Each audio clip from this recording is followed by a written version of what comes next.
जनाब, क्या हाल है आपका।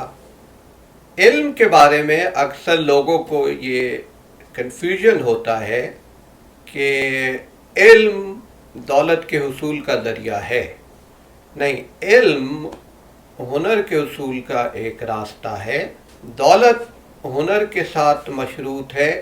आप में कोई हुनर हो, जितना यकता होगा, जितना आला होगा, उतना आपकी दौलत के लिए वो आसानी पैदा करेगा।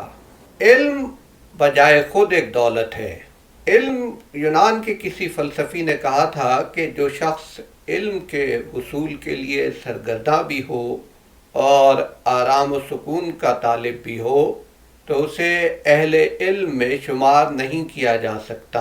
अब इस आराम से मतलब ये नहीं है कि बिस्तर पे लेट जाना या कुर्सी में बैठ जाना, बल्कि इससे मुराद एक वसी तर मफहूम है। यानी एक लफ्ज़ में, आराम व सुकून में, तनासानी ही नहीं, इसमें मादी आसूदगी भी समाई हुई है। एक वक्त पे अगर आप इल्म को से जो हुनर हासिल किया आपने उसको दौलत के उसूल का ज़रिया बना लें तो इल्म फिर एक मकाम पर आके रुक जाता है। इसी तरह से अगर आप तनासान हो जाए तो भी इल्म रुक जाता है। देखा यह गया है कि हर दौर में हकीकी अहले इल्म सबसे ज़्यादा मशक्क़त और मेहनत के आदी पाए गए हैं। किसी भी मैदान में आलिम का बुनियादी काम यह है कि ज़्यादा से ज़्यादा जानना, दूसरों तक पहुँचाना या अपने इल्म से ऐसी इजादात करना जिससे लोगों की ज़िंदगी में कोई मस्बत तब्दीली रूनुमा हो। हम जैसे आम लोग ना ज़्यादा सोचने की सलाहियत रखते हैं, ना सकत। हमें तो मुश्किल होती है कि खाने पीने और सोने जागने के मामूल से कुछ बुलंद हो पाएँ। फिर वो भी लोग हैं जो यौमिया बुनियाद पर मशक्क़त करके अपने और अहल खाना के लिए कुछ कमाने की तगोदौ में मसरूफ़ रहते हैं। तो इस तरह के किसी भी इंसान से आप इल्म व फ़न की खिदमत के हवाले से बहुत ज़्यादा तवक्को नहीं रख सकते। तो लगता ऐसा है कि इल्म व फ़न के लिए, साइंस के लिए वक्त ने कुछ लोगों को मुंतखब किया होता है, उन्हीं को ये काम करना होता है। दूसरे अपने तौर पर कुछ कर गुजरें मुस्तकिल मेहनत के बाद, तो ये इल्म फ़न और साइंस का नसीब है। हर अहद अपने साथ बहुत सारे मसाइल भी लाता है, लेकिन उसके साथ उनके हल की राहें भी सुझाता है। और हर अहद में कुछ अफराद होते हैं जो अपने अहद के इदराक की मंजिल से गुजरते हुए अपने अहद के इल्म को, उसके इर्तक़ा को तफ़हीम की मंजिल तक ले जाते हैं।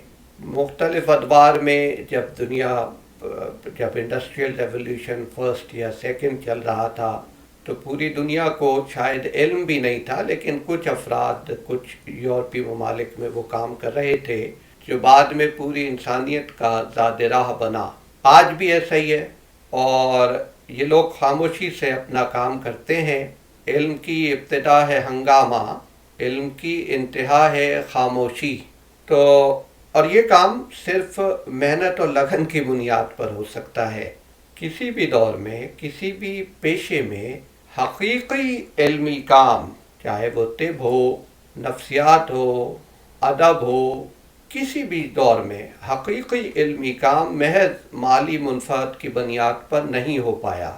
वरना तो हुकूमतें सबसे ज़्यादा इल्मी काम और सबसे ज़्यादा तरक्की करती हैं इल्म फ़न में, लेकिन आपने देखा कि सरकारी इदारे बनाकर चंद अफराद को ज़िम्मेदारी सौंपने से ये काम से ममालिक तो क्या अमीर तरीन ममालिक में भी नहीं हो पाता।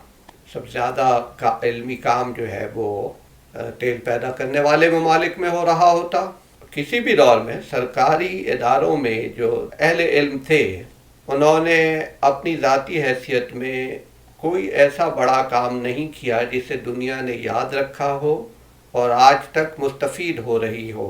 हिंदुस्तान में हमारे यहाँ अच्छे दरबारी शायर पैदा हुए, लेकिन उनमें कोई मीर व गालिब नहीं हुआ।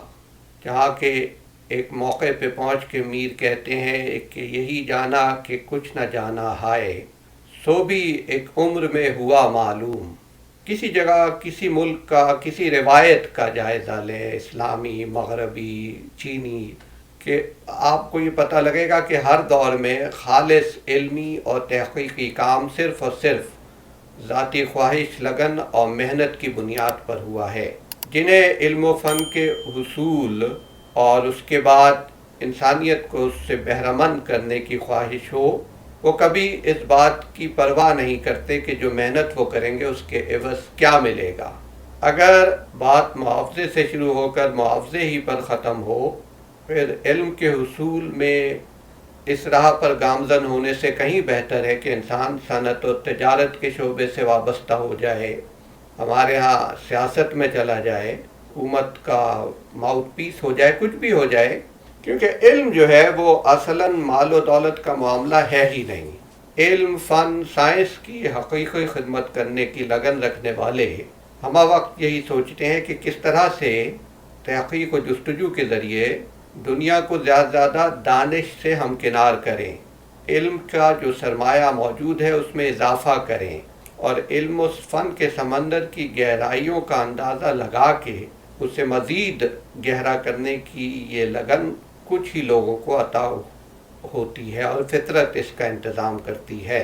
جنہیں علم کی سچی لگن عطا کی جاتی ہے وہ اپنی ذمہ داری سے غافل نہیں رہتے، بسا اوقات ان کی خدمت کا، ان کی عظمت کا اعتراف ان کے وقت کے بہت بعد ہوتا ہے۔ ایسی بہت ساری مثالیں ہیں، لیکن ان کی کوشش ہوتی ہے کہ زندگی، دنیا، کائنات کو سمجھنے کی راہ پر گامزن رہتے ہوئے لوگوں کے لیے مشعل راہ بنے، اور وہ بھی اپنی زندگی، اپنی حیات، اپنے ماحول، اپنی دنیا، اپنی کائنات کو سمجھنے کے قابل ہو سکیں اور ایک باخبر اور معیاری زندگی بسر کرنے کی طرف سفر جاری رکھ سکیں۔ مادی آسودگی اچھی چیز ہے اور ہر ایک کے لیے ناگزیر ہے، مگر جو میں عرض کر رہا ہوں وہ یہ کہ یہ معاملہ کسی مقام پر رکتا نہیں۔ جب بنیادی ضروریات پوری ہو جائیں، اور اب آج کل ہمارے معاشروں میں یہ بڑا فائدہ ہے کہ بنیادی ضروریات جو نوبل پرائز ونرز ہیں، ریسرچ کر رہے ہیں، ادیب ہیں، بڑے بڑے لکھنے والے ہیں، ان سب کی بنیادی ضروریات پوری ہو جاتی ہیں۔ اب اس کے بعد ان کی مرضی ہے کہ وہ کمرشلائز ہو جائیں، ڈم ڈاؤن کریں، یا مزید علم کے راستے پہ بڑھتے ہی چلے جائیں، کیونکہ دولت کے حصول کی ہوس ایک مقام کے بعد پھر آپ کو رکنے کا تو کیا، دم بھر سانس لینے کا بھی نام نہیں لینے دیتی، پھر آپ کی وہ ترجیح بدل جاتی ہے۔ دنیا، لوگ کہتے ہیں بدل گئی ہے دنیا، یہ بات بالکل درست ہے کہ دنیا کا کام ہی، بلکہ وقت کا اور دنیا کا نمایاں ترین وصف ہے بدلتے رہنا۔ دنیا ہر دور میں بدلتی رہی ہے، آج کل بہت تیز بدل رہی ہے، لیکن جب ترقی کی رفتار بہت تیز نہیں ہوئی تھی تب بھی دنیا بدل رہی تھی۔ یہ تبدیلی ہی کا نتیجہ تھا کہ آج عام آدمی کو بھی وہ سہولیات میسر ہیں جو شہنشاہوں تک کو میسر نہ تھیں۔ آج سے 200 سال پہلے، زیادہ پرانے جانے کی ضرورت بھی نہیں ہے، تو آپ دیکھ کر حیران رہ جائیں کہ اس وقت کے لارڈز کو، شہنشاہوں کو، نوابوں کو وہ عام آسائشیں، وہ آسانیاں ممکن نہیں تھیں جو آج کے عام آدمی کو بہت آسانی سے اور بہت کم خرچ پر میسر ہیں۔ صحت کی آسانیاں لے لیں، علاج معالجے کی آسانیاں لے لیں، لوگ کتنے عرصے تک زندہ رہتے ہیں۔ پہلے ایک وائرس سے دنیا کی آدھی آبادی ختم ہو جاتی تھی۔ یہ کورونا جیسا وائرس اگر 200 سال پہلے آیا ہوتا تو کروڑوں لوگ مر جاتے۔ ابھی 100 برس پہلے یورپ میں آپ کو پتہ ہے کہ کتنے لوگ وبا سے مر گئے تھے۔ تو یہ اس کے بعد علم کی آسانی لے لیجئے، اس کے بعد آپ سفر کی آسانی لے لیجئے۔ اس وقت بڑے بڑے بادشاہ جو تھے وہ گھوڑے پہ سفر کرتے تھے، اب ایک عام آدمی ایک دن میں بر صغیر سے امریکہ پہنچ جاتا ہے، امریکہ سے انڈونیزیا پہنچ جاتا ہے۔ تمام باتوں کو چھوڑیں، پنکھے ہی کی مثال لے لیں۔ اس وقت نوابوں کو پنکھا جلنے پر کئی لوگ مامون ہوتے تھے، اس کے باوجود وہ لطف پیدا نہیں کر سکتے تھے جو ایک چھوٹا سا پنکھا جو تقریباً جو سبھی کی دسترس میں ہے، آپ ایک بٹن دباتے ہیں، पंखा ऑन करते हैं और अच्छी हवा के मज़े लेते हैं। ये तमाम काम अहले इल्म फ़न और साइंस का काम है कि वो मुख्तलिफ़ ज़मानों में तज्ज़िया करके आम आदमी को इल्म की हकीकत से रोशनास कराएं, उसमें शऊर की सतह बुलंद करें और उससे बेहतर ज़िंदगी के लिए इस तौर तैयार करें कि ज़िंदगी का मयार बुलंद करने के हवाले से पेशरफ्त मुमकिन हो। हर अहद के मसाइल खुसूसी तवज्जो के तालिब होते हैं और जो उन मसाइल से निमटने का, उन्हें आसान करने का फरीज़ा उठाते हैं, वो अपने अहद की तफ़हीम में आम आदमी की मदद करते हैं। और ये काम सिर्फ़ और सिर्फ ज़ाती लगन की बुनियाद ही पर ढंग से किया जा सकता है। सरकारी इदारे, जैसे मैंने अर्ज़ किया, कायम होते हैं साइंस की तरोीज के लिए, इल्म व फ़न की तरोीज के लिए, मगर उन इदारों की कारकर्दगी आपके सामने है। और अमीर ममालिक में भी कुछ मामलात में तो ये इदारे कुछ कर लेते हैं, लेकिन बड़े बड़े ममालिक में भी, लेकिन अमूमी तौर पर उनकी कारकर्दगी मिसाली नौइयत की नहीं होती।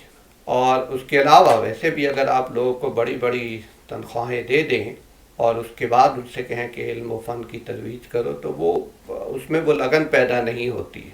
जबकि इल्म की, फ़िज़िक्स हो, केमिस्ट्री हो, अदब हो, उसकी सच्ची लगन इंसान को उस इल्म के मयार और उस इल्म की तजवीज के मुकाबले में मुआवजे के तसव्वुर से, दौलत से बेनियाज कर देती है।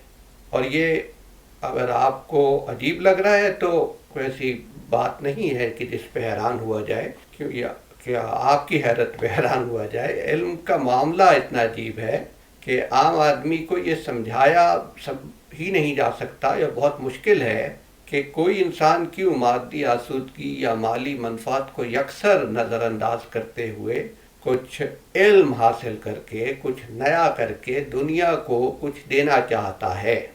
और आज भी बड़े माहिरीन नफ्सियात देख लें, डैनियल kahneman हो, कोई फ़िलासफ़र देख लें, नोम चॉम्स्की हो लिंग्विस्टिक्स में, ये वो लोग हैं जो किसी सिले की परवाह किए बगैर महज सच्ची लगन की बुनियाद पर काम करते हैं और दुनिया को बहुत कुछ देने की फ़िक्र में गलता रहते हैं।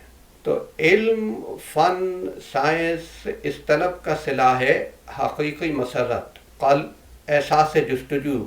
और एक दफ़ा आप कुछ हासिल करें तो क़ल्ब की गहराई में पनपने वाला इत्मीनान का एहसास, और जब आप बुलंद मकाम पे पहुँचे तो तसन्नो से पाक हकीकी तफ़ाखुर। ये बज़्म इल्म भी है दोस्त, बज़्म आम नहीं, यहाँ निगाहें उठती हैं लेकिन किसी किसी के लिए। तो जब कोई इल्म फ़न की राह पर गामज़न रहते हुए दुनिया को कुछ देने की फ़िक्र में गलता रहता है, तो उसके बाद फिर इस चीज़ की अहमियत नहीं होती कि जो कुछ वो दे रहा है उसके बदले में क्या मिलेगा। ज़िंदगी बड़ी नेमत है और इस नेमत का हक़ अदा करना तो किसी के बस की बात नहीं, लेकिन हर मुआशरा ऐसे लोगों का मुंतज़िर होता है जो इल्म व फ़न की राह पर गामज़न होने के मुआवजे से बेनियाज हों और पूरी कौम को बिलअमूम और नौजवानों को बिलखसूस वो राह दिखाएं जिस पे चलकर माशरे को बेहतर बनाया जा सकता है, हकीकी तरक्की मुमकिन बनाई जा सकती है। और ये काम किसी सिले के लिए नहीं किया जा सकता, इसके लिए सिर्फ सच्ची लगन दरकार है। जिन मुआशरों में इल्म व दानिश के हवाले से जिन्हें राह दिखाने पर मामूर किया जाए, अगर वो सिर्फ माली मनफत के तालिब हों तो वो फिर एक मुआशरा पीछे रह जाता है। और जो मुआशरे आगे गए हैं उनमें ये वस्फ़ आपको नज़र आएगा कि बेशुमार लोग अपना हुसूल महज इल्म में, फ़न में, साइंस में बेहतरी को बनाते हैं। उसके बाय प्रोडक्ट के तौर पे अगर पैसे हासिल होते हैं या उनकी ज़रूरियात से ज़्यादा, तो भी वो अमूमन उससे बेनियाज होते हैं। तो आज की गुफ्तगू का मकसद ये था कि आपको ये फ़र्क वाज़ेह किया जाए कि इल्म जो है it's an and in itself. इल्म की जज़ा ख़ुद इल्म है, और फिर उस इल्म के ज़रिए जो इंसानियत की खिदमत होती है, नस्लन बाद नस्लन जो उसकी जज़ा चलती रहती है, वो इल्म की जज़ा है। Thank you.